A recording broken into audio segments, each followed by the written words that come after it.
Imagine waking up one day in ancient Rome. No coffee, no Wi-Fi, no Netflix. Just the smell of sewage in the streets, a landlord who wants your rent in grain, and the very real possibility of getting stabbed in the Senate before lunch. Welcome, my friend, to the eternal dumpster fire we call civilization. And today we're diving into the chaos, the glory, and the absolute absurdity of life in the Roman Empire. Buckle up, because history was never this messy, or this fun.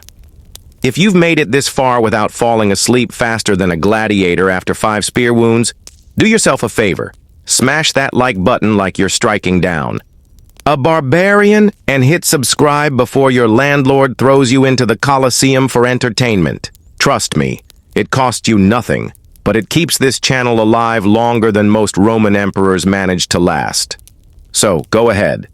Click it. Or Julius Caesar will personally show up in your dreams and ask for a knife. 12 times. So, you've just arrived in Rome. Congratulations.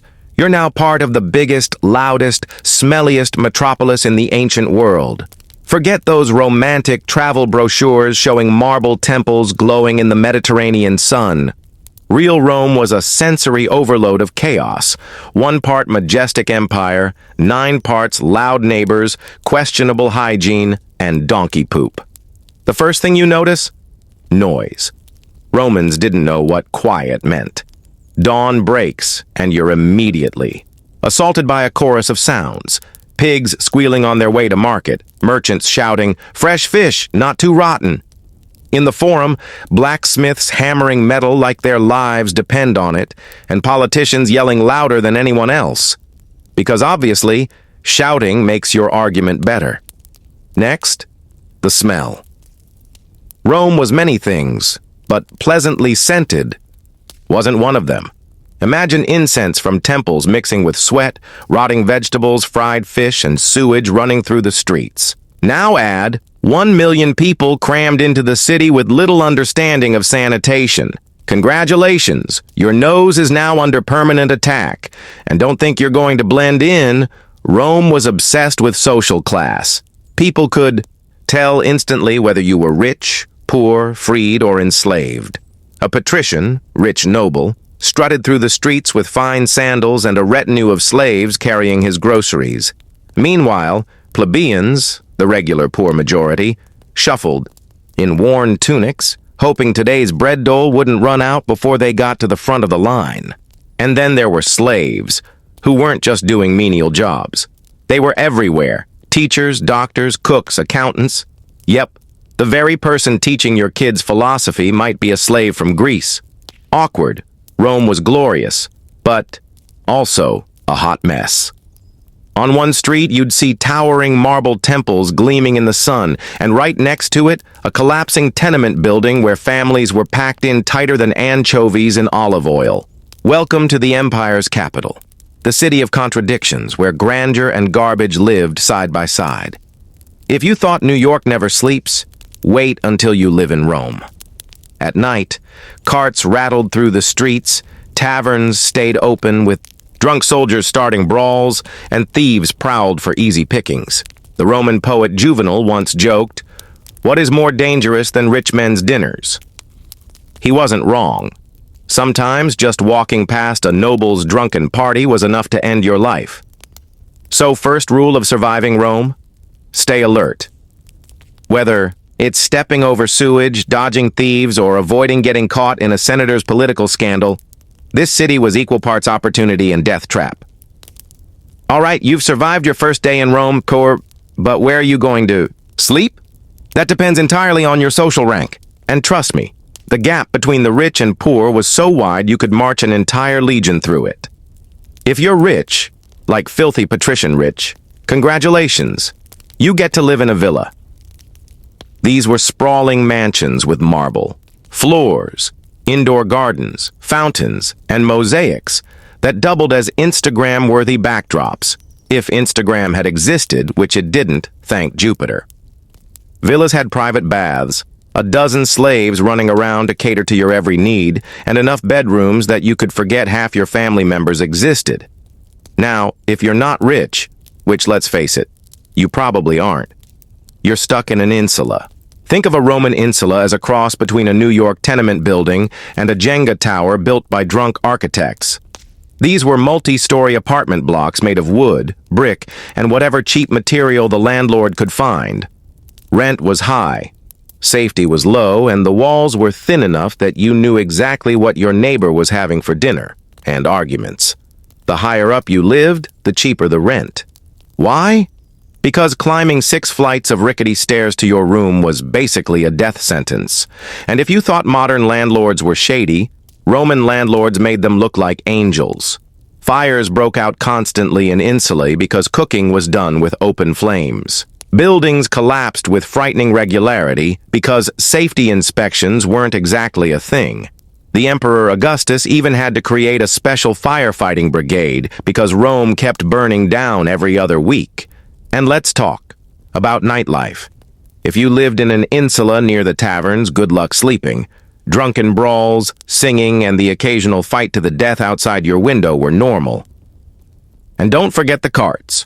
Rome banned carts from the streets during the day to ease congestion, which meant at night the city turned into a traffic jam of wooden wheels, creaking axles, and mule drivers swearing in Latin. Imagine trying to fall asleep with "Move your cart, you donkey-loving fool," echoing outside your window all night long. Sweet dreams. But hey, at least housing brought people together. Rich and poor lived surprisingly close to each other. You could have a senator's marble villa right across from a tenement where 5 families shared a single floor. Rome was a city of extremes, luxury and poverty, side by side, pretending to tolerate each other. If you want to survive housing, in Rome, here's the trick. Don't anger your landlord, don't light too many fires, and always have an escape plan. Because one day, you might just wake up to your apartment collapsing on top of you. So, you've managed to not die in a collapsing apartment block. Congratulations. But now your stomach is growling and you're wondering, what did people actually eat in ancient Rome? Spoiler alert. Unless you're rolling in gold, don't expect 5-star cuisine. Let's start with the diet of the poor, because that's where most Romans were stuck. Forget pizza and pasta. Those delightful Italian inventions didn't exist yet. The average plebeian's menu was a rotating carousel of bread, porridge, and olives. If you were lucky, you got onions or cabbage thrown in. Meat? Ha! That was a luxury. Your protein was more likely to come from lentils, chickpeas, or the occasional fish head if you were near the docks.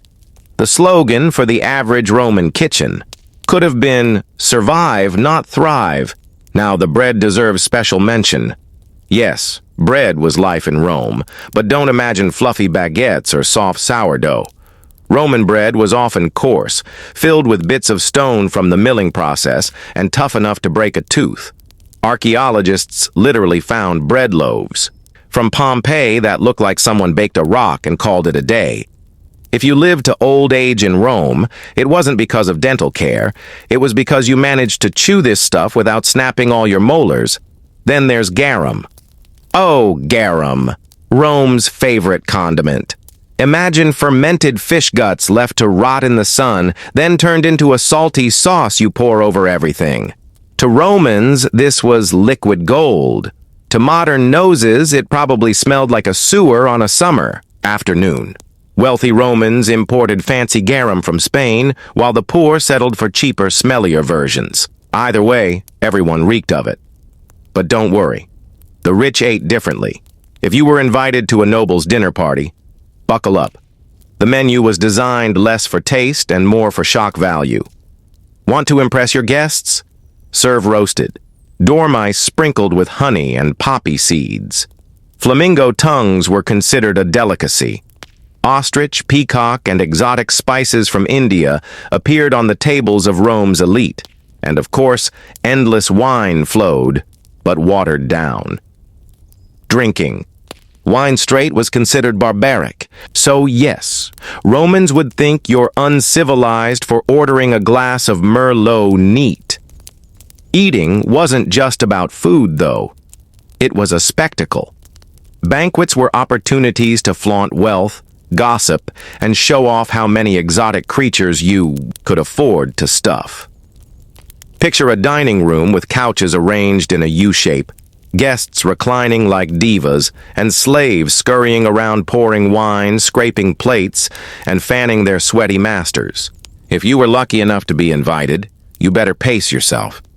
Vomiting mid-meal was so common that wealthy houses sometimes kept feather sticks handy for lightening the stomach so you could keep eating. Yes, binge and purge wasn't just a bad fashion trend in the 90s, it was practically a sport in Rome. And for the street food fans? Rome had popanae, cheap taverns, and snack stalls where you could grab quick bites. Lentil stew, sausages, flatbreads, or nuts were sold to hungry workers. Of course, these places also doubled as gambling dens and brothels, so don't expect a Michelin star experience.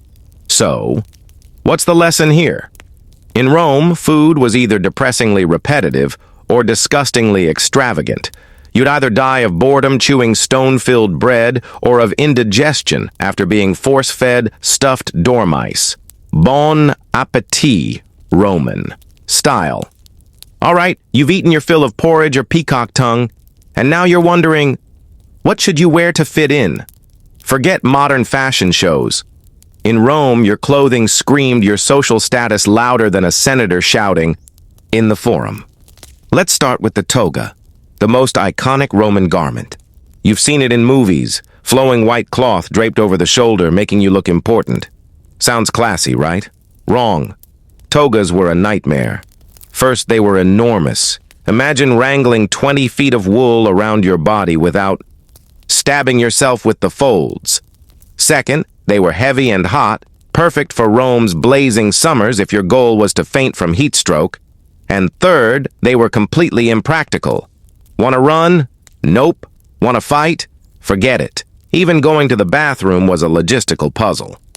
Togas weren't clothing, they were wearable torture devices. And yet the toga was the ultimate status symbol.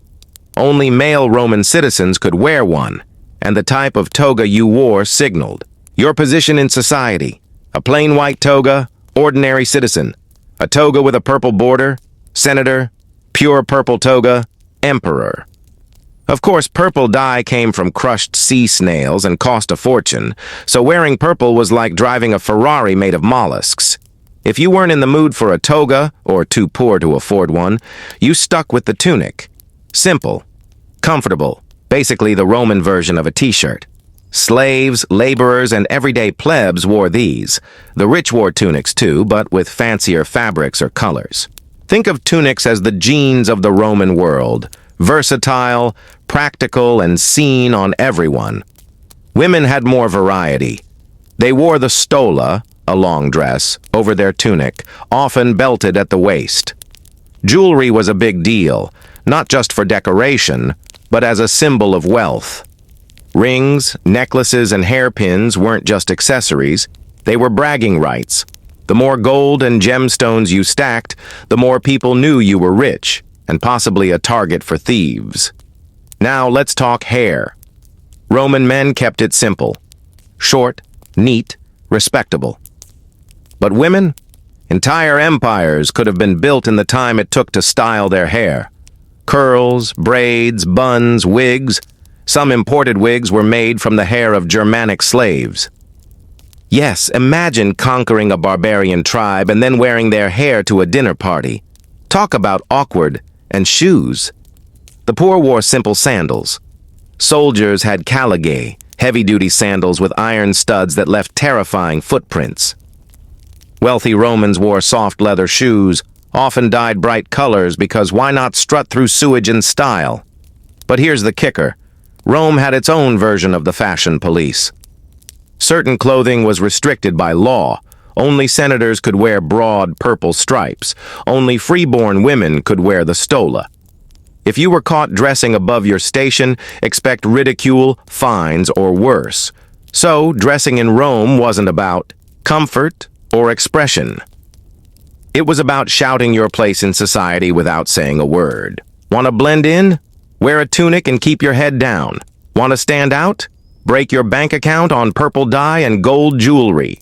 Either way, fashion in Rome was less about looking good and more about surviving the social battlefield. So you've dressed yourself in either a respectable toga, congrats, citizen, or a tunic that says, "Yes, I am poor, please don't rob." Me, I have nothing anyway. Now comes the fun part, figuring out what you're going to do with your life. Spoiler alert, unless you were born into wealth, work in Rome was not about chasing dreams. It was about surviving another week without starving or being sold at an auction block. If you were a plebeian, average freeborn Roman, congratulations. You had the honor of being trapped in a cycle of soul-crushing jobs. Farmers made up the majority, scratching out a living on small plots of land, praying that drought or locusts wouldn't ruin their year.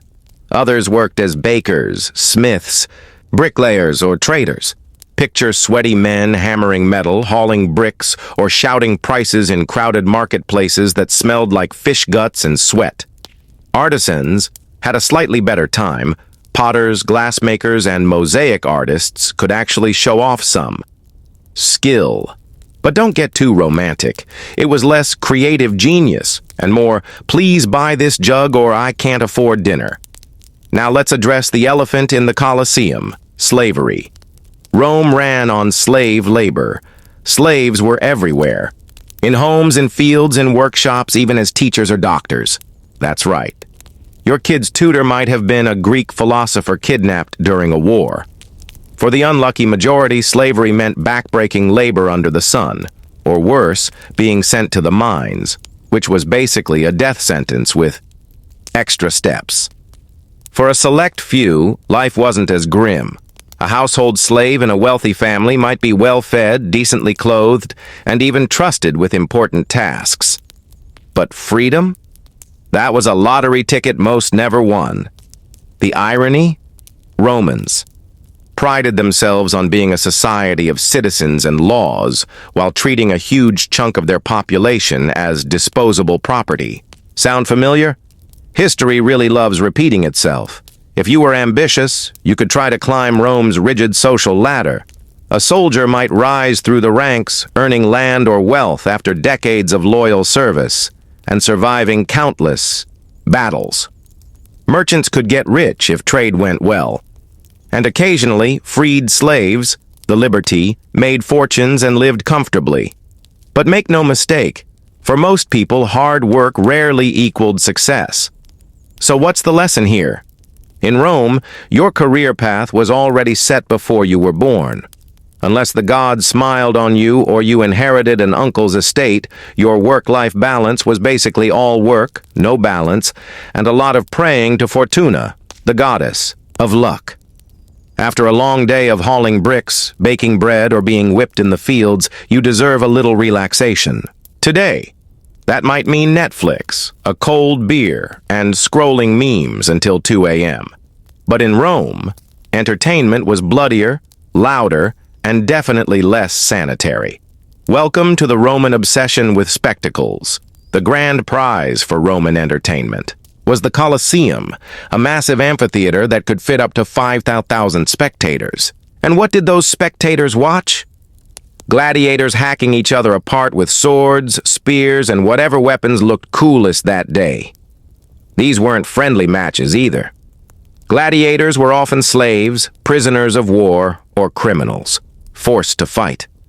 Some became celebrities, adored by fans, their faces plastered on pottery and graffiti like ancient action stars.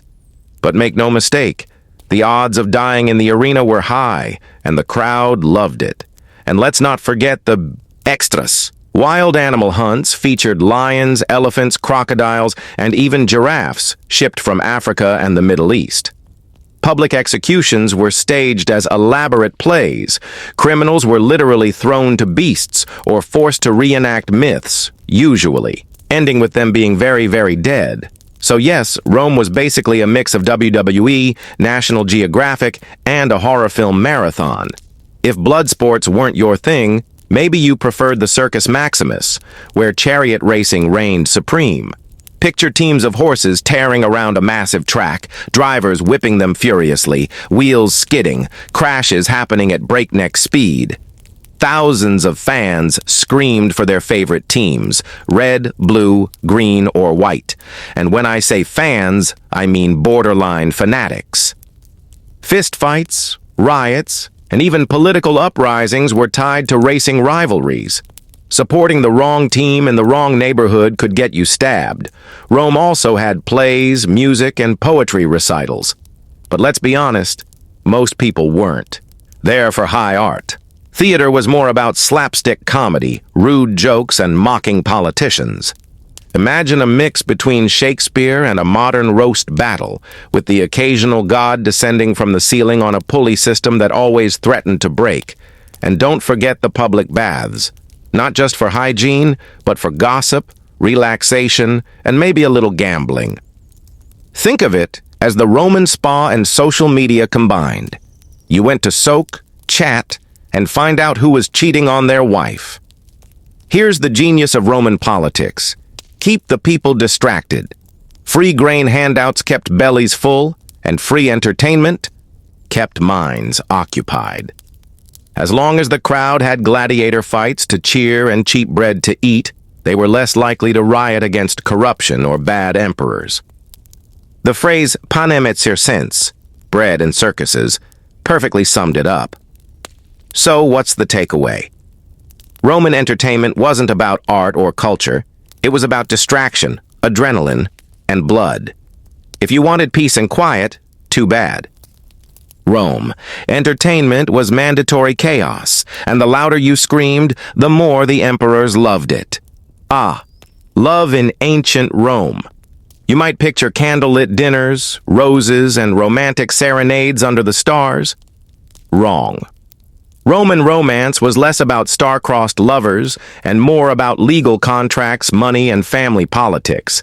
If Cupid existed, in Rome he wasn't shooting arrows, he was negotiating dowries and property rights. First things first, dating was not really a thing. If you were a young Roman woman from a respectable family, your future husband was most likely chosen before. You had a say in the matter. Fathers arranged marriages like business deals. Your daughter for my land plus some political favors.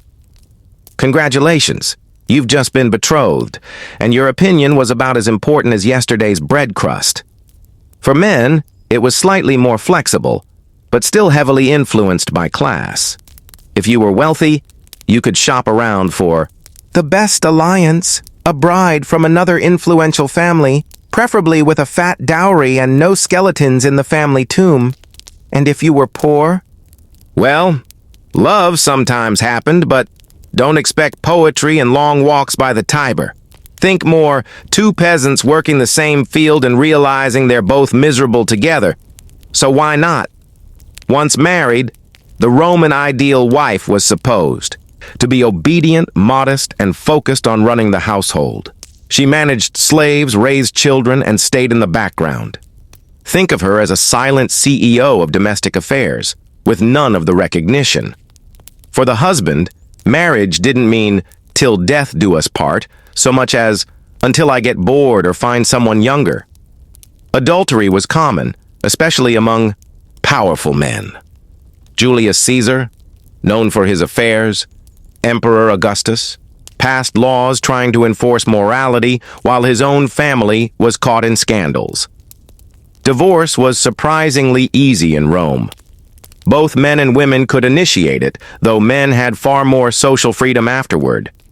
Women, especially wealthy ones, sometimes remarried multiple times, each union reshaping political alliances. Picture Game of Thrones, but with more togas and fewer dragons. Now let's talk about actual romance. Yes, it existed, but often in the form of extramarital affairs, flings with slaves, or passionate poetry written to lovers who may or may not have existed. Roman poets like Ovid practically turned scandal into an art form, writing guides on how to seduce women. Imagine an ancient Roman pickup artist, but with better Latin. And let's not forget the emperors.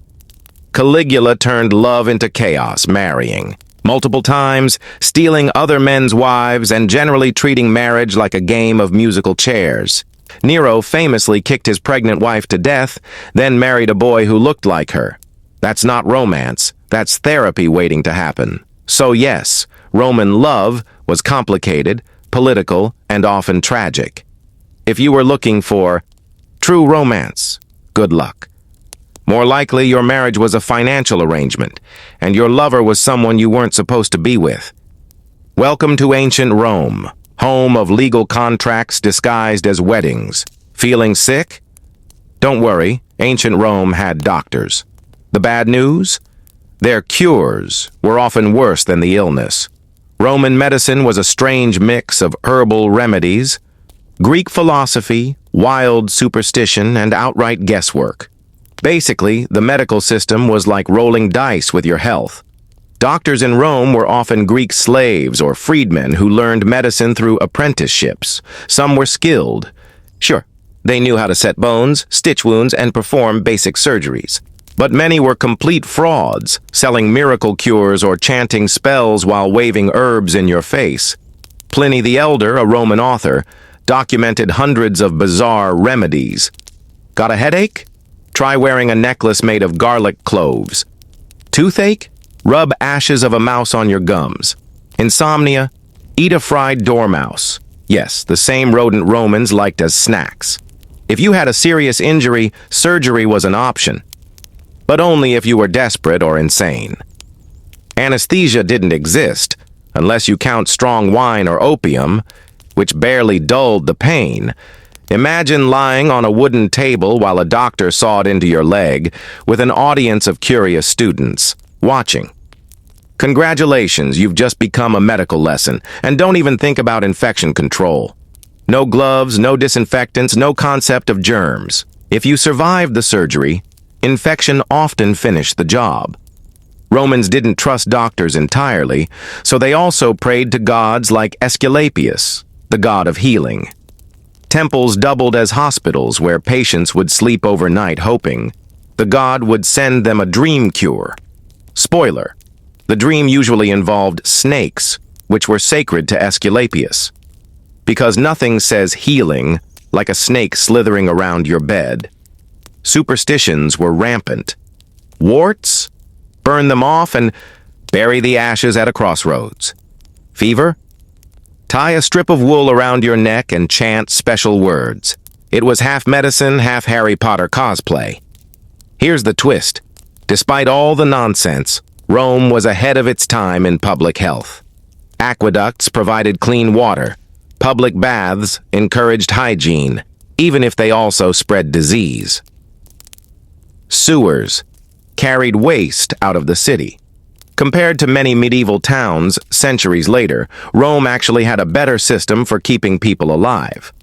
So, while individual medical care was risky at best, the overall infrastructure gave Romans a fighting chance at survival. Think of it as living in a city with terrible doctors but amazing plumbers. Ah yes, the Romans.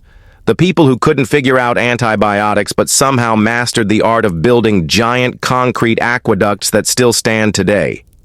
If there's one thing Rome excelled at, it wasn't equality, it wasn't democracy, unless you were a rich man in the Senate, and it certainly wasn't healthcare.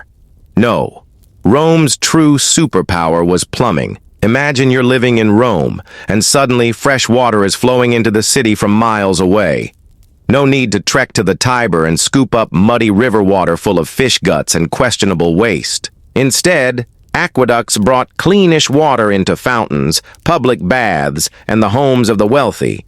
Yes, the rich had pipes leading right into their villas. The poor? They lined up at public fountains fighting over buckets like it was Black Friday at Walmart. But don't get too excited. Those pipes were often made of lead. That's right. Romans were drinking water flavored with poison and they didn't even know it. Some historians argue lead poisoning contributed to the decline of Rome. Imagine the Senate making major decisions while half the senators were slowly losing brain cells from their fancy plumbing. Now let's step into the Roman public baths. Picture it. Giant buildings heated with hypocausts. That's underfloor heating, basically ancient radiant heat. Pools of varying temperatures. Saunas. Massage rooms. It sounds like a luxurious spa, right? Well, yes. Except it was also the Roman equivalent of a shopping mall mixed with a gym, a political debate stage, and the world's largest germ-sharing party. Bathhouses were not just for bathing. They were social hubs. You'd show up, strip. Naked, yes, everyone did this together. Oil yourself up, exercise, gossip, conduct business, eat snacks, and then scrape all the sweat and dirt off with a tool called a strigil. Think of it as an exfoliating spatula. Hygiene? Sort of. But remember, everyone was sharing the same water.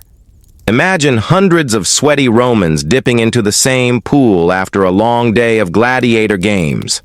If germs had a party, this was their nightclub. Bathhouses had rules, though. Slaves carried towels.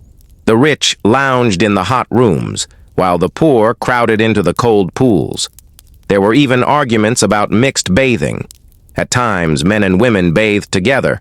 At other times, it was banned because, shockingly, public nakedness led to scandal. Who could have guessed? And yes, theft was common. Imagine relaxing in the warm pool, only to come out and realize someone stole your toga. Awkward walk home indeed. If you had to answer nature's call, Rome had public toilets. Dozens of people sitting on stone benches with holes side by side, no dividers, chatting while doing their business. Privacy? Zero. Toilet paper? Also zero. Instead, Romans used a communal sponge on a stick, rinsed in a bucket of water and vinegar. Yes, shared. If you think modern public restrooms are bad, imagine a bathroom where everyone uses the same sponge. Suddenly, lead poisoning doesn't sound so terrible. Rome wasn't just about engineering and blood sports. It was also deeply spiritual, in the sense that Romans believed in absolutely everything, just to be safe. The Roman pantheon was massive. Need success in war? Pray to Mars? Need love? Venus. Business deal? Mercury. Agriculture? Ceres. Hangover cure? Probably Bacchus, god of wine. The Romans loved adopting gods from everywhere they conquered, too. Conquer the Greeks? Cool. We'll take Zeus, rename him Jupiter, and act like we invented him. Conquer Egypt? Nice cat goddess, we'll add her to the list.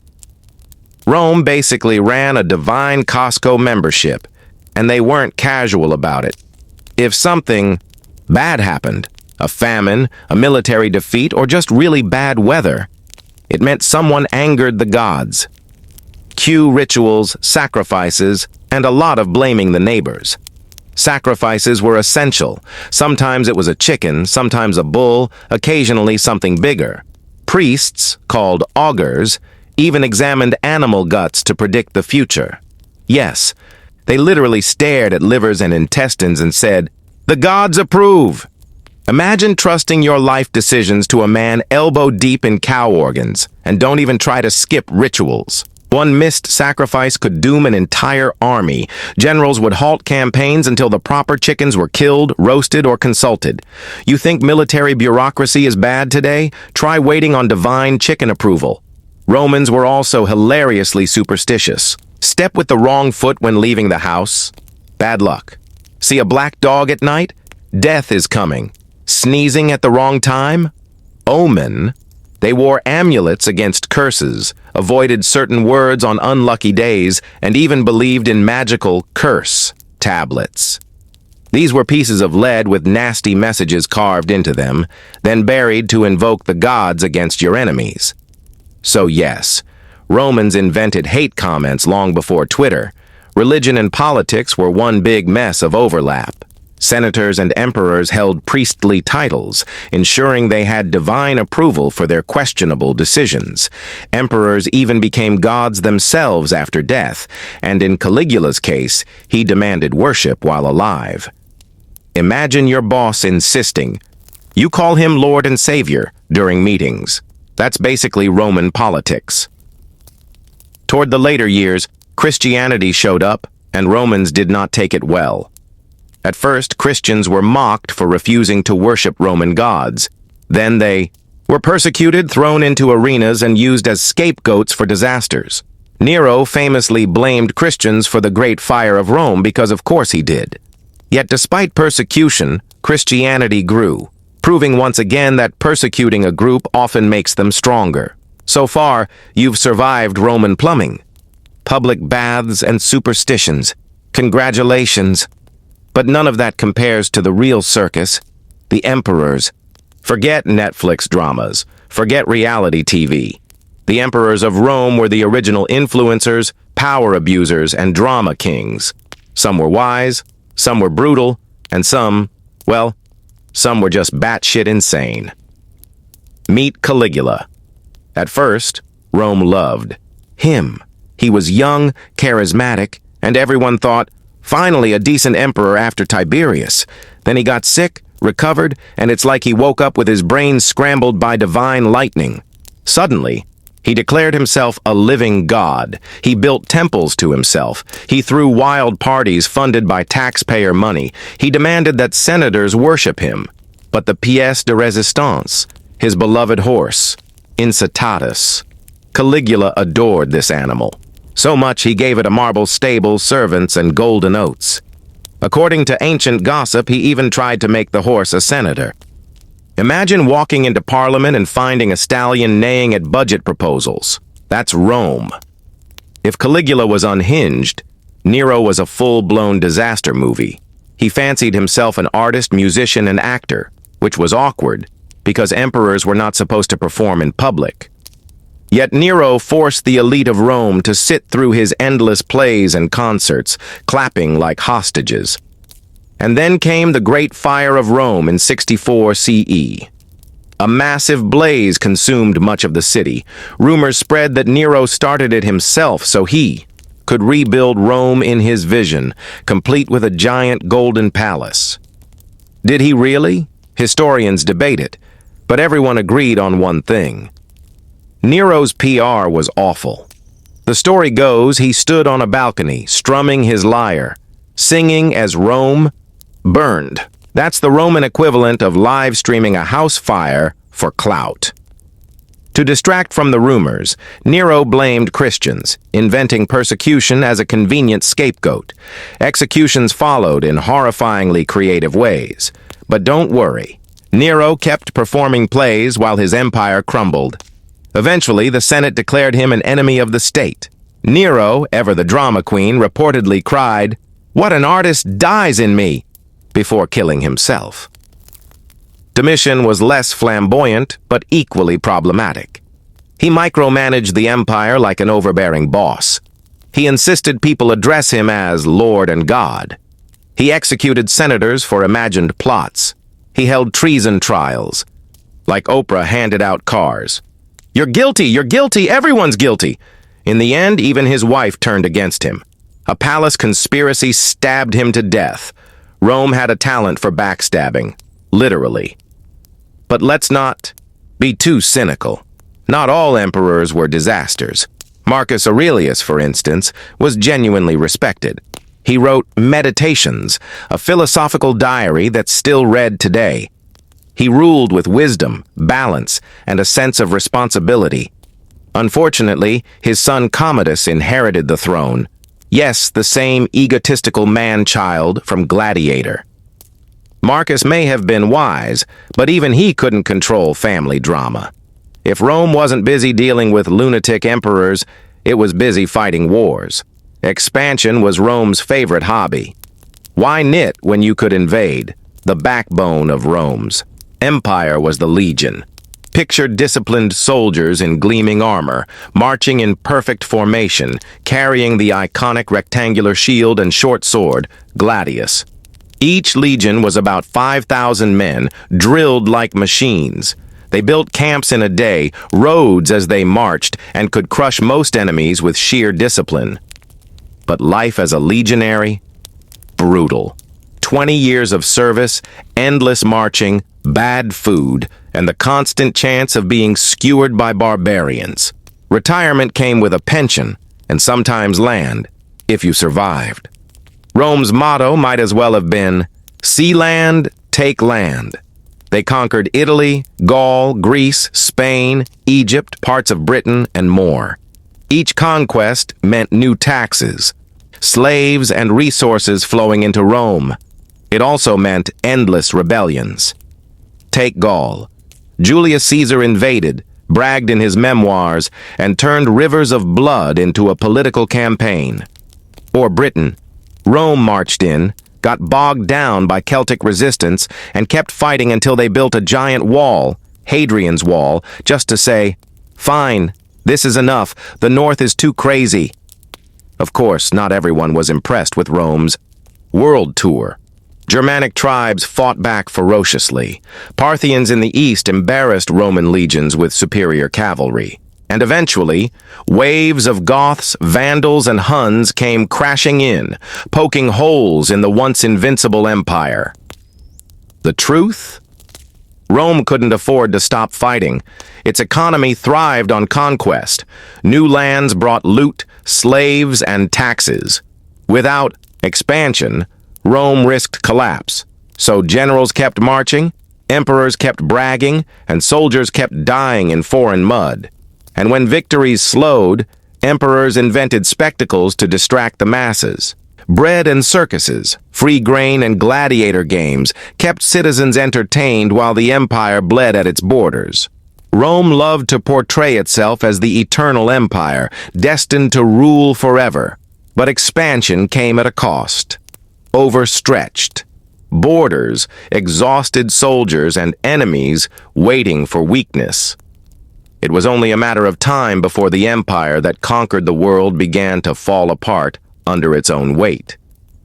If you've made it this far, through collapsing apartments, rancid food, psychotic emperors, and endless wars, congratulations, but don't get too comfortable.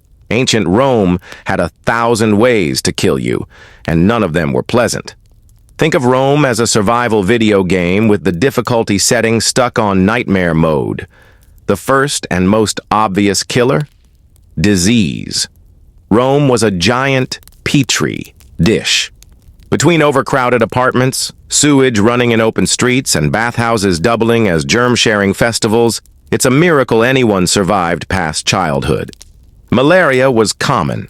Tuberculosis spread like gossip at the baths. And don't forget the Antonine Plague, which some historians believe was smallpox, killing millions in the 2nd century.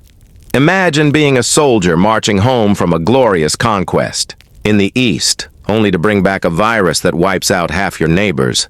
Thanks for your service. Rome prided itself on feeding the masses with grain imports, especially from Egypt. But if shipments were delayed by storms, pirates, or political drama, famine set in quickly. Bread riots weren't just a threat. They were a weekly sport. Citizens went from cheering gladiator fights to fighting each other in the streets for moldy loaves of bread. If famine didn't get you, your apartment might. Remember those lovely insulae? Built cheap, packed tight, and prone to sudden collapse. Fires broke out regularly, too. Imagine being asleep when your neighbor's oil lamp tips over, and suddenly the entire block is an inferno. Fire brigades existed, but they sometimes demanded bribes before putting out flames. Pay up or watch your home burn. If you were a senator or general, your odds were even worse. Politics in Rome was a full-contact blood sport. Backstabbing wasn't a metaphor. It was career strategy. Emperors executed rivals on flimsy excuses. Friends poisoned friends. Conspiracies thrived in palaces. If you climbed too high, you probably ended up strangled in a bathhouse or stabbed in the Senate, Julius Caesar style. Yes, even watching a show could kill you. The Colosseum wasn't just dangerous for gladiators. Crowds packed in. Accidents happened. And sometimes stampedes crushed hundreds. On rare occasions, wild animals broke free, turning fun day out into unexpected lion buffet. And of course, if you were unlucky enough to be a gladiator, executioner, or condemned criminal, your death became someone else's entertainment. Imagine being forced to fight to the death with thousands cheering, not because you wronged them, but because the emperor wanted to distract citizens from rising taxes, and if none of these got you, daily hazards would. Streets flooded. Roof tiles fell. Bandits prowled. Soldiers drank too much. The average life expectancy hovered around 30-40 years. If you made it past 50, congratulations. You were basically immortal by Roman standards. After all this chaos, you might wonder, how long could Rome keep it together? The answer: longer than anyone expected, but not forever. Rome didn't fall in one dramatic crash. It stumbled, fumbled, and collapsed like a drunk gladiator trying to stand after too much. Wine corruption hollowed out the empire. Emperors spent fortunes on palaces, games, and luxury, while soldiers on the frontiers went unpaid. Bribery infected everything from the Senate to local courts. The sense of civic duty that once made Rome strong, gone, replaced by greed and apathy. At its peak, Rome stretched from Britain to the Middle East. That's impressive, but impossible to manage without modern communication. Messages took weeks. Armies marched for months. Defending such vast borders was like trying to patch a leaking roof with chewing gum. Every new rebellion or invasion stretched resources thinner. Enter the so-called barbarians. Goths, Vandals, Huns, and Franks weren't mindless savages. Many admired Rome, traded with it, and even served in its armies. But as Rome weakened, they saw opportunity. In 410 CE, the Visigoths under Alaric sacked Rome, the first time the Eternal City fell. To foreign invaders in 800 years, citizens were stunned. Rome was supposed to be eternal, unshakable. Suddenly, the empire looked mortal. Later, the Vandals sacked Rome again. Their name literally gave us the word vandalism. The Western Empire crumbled, piece by piece, until in 476 CE, the last emperor, a boy ironically named Romulus Augustulus, was deposed. Rome, at least in the West, was dead. Here's the twist. Rome never truly vanished. Its eastern half, the Byzantine Empire, lasted another 1,000 years. Roman law, engineering, and culture influenced Europe long after the fall. Even today, the U.S. Senate, legal systems, aqueduct-inspired plumbing, and roads carry Rome's fingerprints. In a way, Rome didn't die. It just rebranded. The fall wasn't a cinematic ending with trumpets and fire. It was a slow, embarrassing unraveling. Emperors murdered, armies deserting, provinces breaking away. Rome died not with glory, but with exhaustion, like a tired old soldier finally collapsing after centuries of marching. So, would you want to live in Rome? On one hand, aqueducts, gladiators, philosophy, and epic architecture. On the other, plague, political assassinations, collapsing apartments, and emperors who thought horses made great senators. It was both the height of civilization and a dumpster fire in a marble wrapper. And here's the kicker. Even though Rome is gone, we still can't stop talking about it. Maybe because deep down we see ourselves in its story. Ambitious, brilliant, flawed, and ultimately doomed to repeat the same mistakes. So smash that like button, subscribe for more sarcastic history, and remember, those who forget Rome are doomed to rebuild it, only to watch it burn all over again.